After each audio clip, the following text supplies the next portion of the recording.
मुद मंगल में पूजनीय संत समाज, सम्मानीय सज्जनों एवं भक्तिमयी माताओं बहनों, आप लोगों के समक्ष थोड़ी सी कुछ बातें प्रस्तुत है। मनुष्य के जीवन में बहुत लोगों का सहयोग होता है। सुखी जीवन जीना सबके लिए आवश्यक है, लेकिन सुखी होने के लिए बहुतों का सहयोग है। चीज़ों द्वारा सहयोग होता है, भावनाओं द्वारा सहयोग होता है और शरीर से भी सहयोग होता है। और उन सब का उपकार है हमारे लिए। उन उपकारियों की लिस्ट बनाया जाए तो बहुत लंबी लिस्ट होगी, लेकिन फिर भी हम कुछ लोगों के नाम अवश्य लेना चाहेंगे कि जिनका हमारे जीवन में बहुत बड़ा योगदान होता है। वे खास रूप से माता और पिता। माँ का जो उपकार है हमारे जीवन में वर्णनातीत है। 9 महीने पेट में रखना और फिर असह्य कष्ट के साथ जन्म देना, अनेक कठिनाइयों को झेलते हुए उसके मलमूत्र की सफाई करते हुए उसका लालन पालन करना और उसके प्रति रात दिन सोचना, मन में ममता भाव रख करके सब प्रकार से उसके जीवन को मंगलमय बनाने के लिए रात दिन शुभ कामना करना माँ का बड़ा उपकार है। अनेक कठिनाइयाँ और दुख सहने के बाद भी माँ कभी भी बच्चे का अहित नहीं सोचती है। इसी प्रकार पिता है। पिता जुबान से ज़्यादा कुछ कहता नहीं है, लेकिन वो भीतर भीतर अनेक तकलीफ़ें, अनेक शुभकामनाएं करते हुए, सहते हुए और अपनी कठिनाइयाँ सब कुछ अपने जीवन में निभाते हुए वो बच्चे के लिए हर सुविधाओं की व्यवस्था करता है। माता पिता का ऋण हर इंसान के लिए वर्णनातीत है। ये सब व्यवहारिक उपकार हैं। इसके अलावा भी जो हमें भाषा का ज्ञान देते हैं और जो अनेक प्रकार की सुख सुविधाएं देते हैं, चीज़ें देते हैं, भोजन पानी की व्यवस्था करते हैं, इन सब का उपकार है। यहाँ तक कि कपड़ा देने वाले, दवाई देने वाले, सड़क बनाने वाले, घर बनाने वाले और पैसे देने वाले, हमारे साथ सुंदर व्यवहार करने वाले, मीठी बाणी बोलने वाले, इन सब का उपकार है।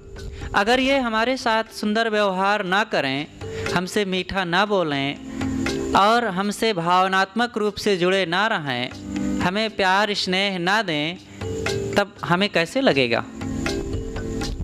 ये जीवन बोझ बन जाएगा। और ना घर में रहकर, ना बाहर, ना भीड़ में, ना एकांत में, कहीं भी हम प्रसन्न नहीं रह सकते। इसलिए इन छोटी बड़ी बातों में बड़ी विशेषता होती है और सबका बड़ा योगदान है।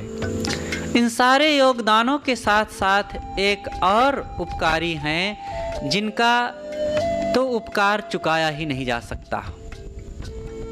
वे हैं गुरुदेव। सद्गुरु का उपकार मनुष्य के जीवन में, हमारे जीवन में बहुत कुछ है, क्योंकि जब सद्गुरु मिलते हैं तब वे हमें इंसान बनाते हैं। और भी जितने उपकारी हैं वे हमारे शरीर तक अपने उपकारों को अदा करते हैं और वे पहुंचाते हैं। माता पिता ने जन्म दे दिया। जन्म तो सबका होता है, पशु पक्षियों का भी होता है, लेकिन जन्म हो जाना पर्याप्त नहीं है। जन्म के बाद संस्कारों का होना, जीवन सुव्यवस्थित होना, बोलने करने, चलने, जीने का सही ढंग होना ये बहुत ज़रूरी है। और ये सारी चीज़ें एक अच्छे योग्य साधक से, सद्गुरु से सीखने को मिलती है। और सद्गुरु हमें केवल जीने का ढंग ही नहीं बल्कि जीवन के महत्व को बताते हैं, और जीवन के महत्व के साथ साथ जीव के महत्व को बताते हैं। हम बाहर सब कुछ जाने, चीज़ों को, प्राणी पदार्थों को, घर धन को, रुपए पैसे को और दुनिया के अनेक चीज़ों को जाने, लेकिन अपने आप को ही न जाने, अपने महत्व को न जाने, जीवन की क्षणभंगुरता और दुखरूपता को ही न जाने, तो फिर हम जीवन से उपराम कैसे होंगे? जीवन का मोह कैसे मिटेगा? और फिर बुराइयों को छोड़ कैसे सकेंगे? इन सब चीज़ों से बचाने के लिए गुरुदेव का उपकार अपार है। सद्गुरु कबीर कहते हैं, सद्गुरु की महिमा अनंत, अनंत किया उपकार, लोचन अनंत उघारिया, अनंत दिखावनहार। वे साधक के हृदय की अनंत आंखें खोल देते हैं। जब विवेक जागृत हो जाता है, कारण कार्य की व्यवस्था का, जड़ चेतन के गुणधर्मों का जब ज्ञान हो जाता है, तब साधक की मानो अनंत आंखें खुल गई। और जब तक ये यथार्थ ज्ञान नहीं होता है, आँखों की रोशनी होते हुए भी हमें संसार दिखता नहीं है। देखते नहीं हैं कि संसार में कैसे कैसे लोग जीवन जीते हैं। शरीर है, इंद्रियां हैं, पढ़े लिखे हैं, विद्या बुद्धि है, लेकिन सिगरेट पीते हैं। उनकी कहाँ आँखें हैं? लिखा है उसमें, सिगरेट पीना स्वास्थ्य के लिए हानिकारक है, लेकिन ऐसा पढ़ करके भी पीते हैं। शराब पीते हैं, झगड़ते हैं लोग, चोरी, हिंसा और दुष्कर्मों में डूबते हैं। आंखें तो हैं, इनके परिणाम को भी जानते हैं और दूसरों को इसके द्वारा मिले हुए कष्टों को झेलते हुए देखते भी हैं, फिर भी उससे बचने का प्रयास नहीं करते। कहाँ आंखें हैं? इसीलिए साहब कहते हैं विवेक होना चाहिए। विवेक हो जाने पर साधक के अंदर के चक्षु मानो खुल जाते हैं। भीतर की आँखों के खुले बिना कभी भी व्यक्ति सुखी नहीं हो सकता है। और उन आँखों को खोलने के लिए सद्गुरु के द्वारा दी हुई जो शिक्षाएं हैं, उनके जो उपदेश हैं, वे ही कारगर हैं। संसार में अनेक शिक्षाएं हैं, अनेक कला कौशल हैं, अनेक शिक्षण संस्थान हैं, लेकिन उन सब से भौतिक जानकारियां होती हैं। धन, रुपए, पैसे, चीज़ें, सुविधाएं, कपड़े, मकान, गाड़ी, मोटर आदि की व्यवस्था हो सकती है। शारीरिक सुख सुविधाओं के लिए, सही और सरल जीवन जीने के लिए सुविधाएं उनसे मिलती है, लेकिन शांति के लिए, निर्भय होने के लिए, आत्म सुख प्राप्त करने के लिए, संतोष जनित, तृष्णा रहित शांति और सुख का अनुभव करने के लिए तो गुरुदेव का ज्ञान ही आवश्यक है। गुरु सिकली गर कीजिए मन ही मस्कला दे, शब्द छोलना छोल के चित्त दर्पण करि ले। गुरु एक सिकली गर की तरह है। वे सब प्रकार से हमारी बुराइयों को, दोषों को निकाल करके जीवन को सुंदर सुव्यवस्थित बना देते हैं। जैसे एक मूर्तिकार होता है, वो मूर्ति बनाता है, उसमें कुछ अलग से डालता नहीं है अपनी तरफ से, बल्कि अनावश्यक तत्वों को, पत्थर के अनावश्यक अंगों को, उन अवयवों को वो निकाल करके उसी पत्थर में एक मूर्ति का उद्घाटन कर देता है। मूर्ति अंदर में छिपी हुई है, लेकिन जब वो योग्य कलाकार के हाथ में वो पत्थर लगा, तब मूर्ति के रूप में रूपांतरित हुई। इसी तरह सभी मनुष्यों के अंदर में एक इंसानियत की, एक सच्चे इंसान बनने की योग्यता है, सुखी जीवन जीने की उसके पास क्षमता है। लेकिन जब तक एक सच्चे सद्गुरु की संगति में वो नहीं पहुंचता है, एक योग्य गुरु के पास नहीं जाता है और सही शिक्षा और संगति नहीं मिलती है, तब तक वो व्यक्ति इंसानियत के राह पर नहीं चल सकता है। इसलिए सद्गुरु का बहुत बड़ा उपकार है। इन उपकारों को हम एक कहानी के माध्यम से सुने। जैसे कि एक जेल खाने में बहुत से कैदी बंद थे। अब जेल खाने में अनेक तकलीफ़ें होती हैं। वहाँ कोई सुविधा की तो बात ही नहीं, दंड स्वरूप वहाँ रखा जाता है। खाने पीने, रहने बसने, पहनने ओढ़ने सब में तकलीफ़ें होती हैं। तो एक धनी व्यक्ति, उसके मन में आया कि जेल में उन बंद कैदियों को कितनी तकलीफ़ें होती होंगी, मैं चल करके उनका कुछ सहयोग करूं, उनके लिए कुछ सेवा की चीज़ें प्रदान करूं। ऐसा सोच करके एक दिन उसने स्वादिष्ट अनेक प्रकार का भोजन बनवाया और जेल खाने में जा करके सभी कैदियों को खिलाया।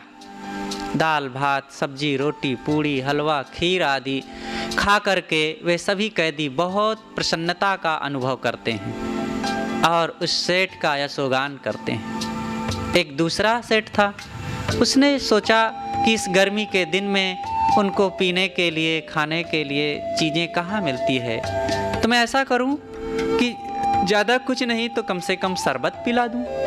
वो ले जा कर के ठंडा शरबत स्वादिष्ट पिलाता है और सब लोग पी करके बहुत शीतलता का अनुभव करते हैं। एक दूसरा तीसरा सेठ था, उसने सोचा ठंडी के दिन आ गए हैं और उनको पहनने ओढ़ने में दिक्कतें होती होगी, तो ऐसा सोचकर उसने बहुत से कंबल चादर स्वेटर आदि भी ले जा कर के उनको दिया। उसे पा करके वे लोग बहुत प्रसन्नता का अनुभव किए।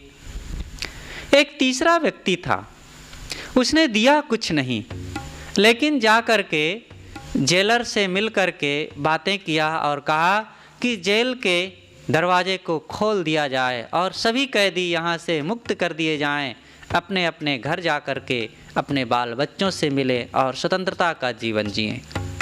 ये 4 लोग जेल में गए और चारों ने काम किया अपना अपना, लेकिन विचार करें कि किसका सबसे बड़ा उपकार है, भोजन देने वाले का, शरबत देने वाले का या कपड़ा देने वाले का, अथवा जिसने सब कैदियों को जेल से मुक्त कर दिया। विचार करने से यही साफ स्पष्ट होता है कि जिसने जेल से सबको मुक्त कर दिया उसका सबसे बड़ा उपकार है।